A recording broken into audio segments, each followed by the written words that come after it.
Leana woke to the sound of her alarm clock honking instead of ringing. Honk! Honk! Rise and shine, Leana! We're late. Late for everything.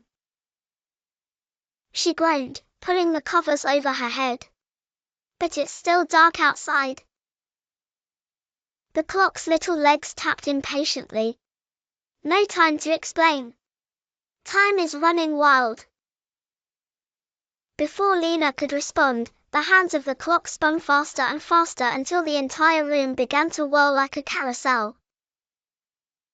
Her lamp melted into moonlight, her bed floated, and the next thing she knew, she was in Dreamville again.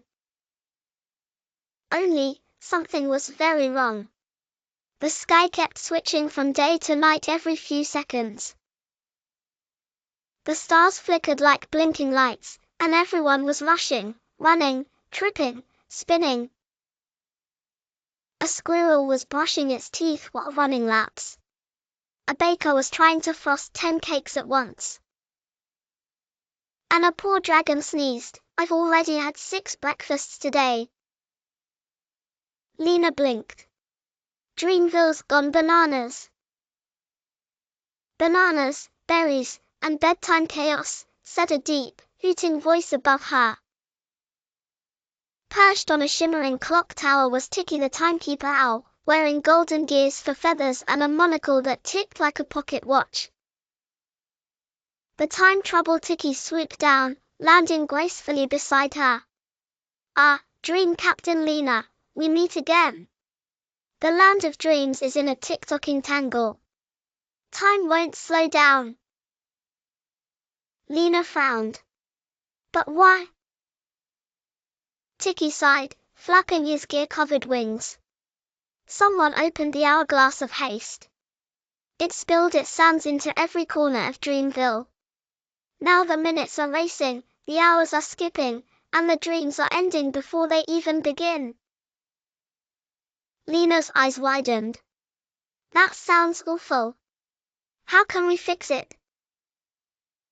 "To restore balance," Ticky said solemnly, "we must find the Hall of Moments and reset the clockwork heart that keeps Dreamville's rhythm steady." Leana stood tall. "Then let's go, Ticky. We'll fix time together." Ticky smiled proudly. "That's the spirit, little captain." The race through rushing river. They set off toward the rushing river, where the water sped so fast that fish were zipping backward. Leana hopped onto a stepping stone but barely had time to balance before it shot forward like a rocket. "Whoa! Slow down," she cried. Ticky flapped hard to keep up. "That's the trouble with hurry, there's no time to enjoy the view." Leana remembered her mom's words from home, "Sometimes slowing down helps you go farther." She closed her eyes, took a deep breath, and whispered, "Slow and steady." The stone began to glide gently, the water calming around it. The other stones followed, slowing their mad rush. The river began to sing a soft rhythm again, one that matched Leana's heartbeat. "You did it," hooted Ticky. "Your patience restores the pace."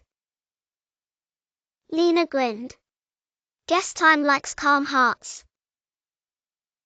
They reached a glittering hall made entirely of floating clocks and golden hourglasses, the Hall of Moments.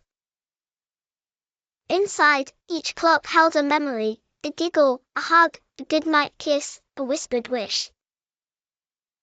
At the center stood the clockwork heart, a giant gear glowing with warm, golden light, except now it was spinning wildly, sparks flying in all directions.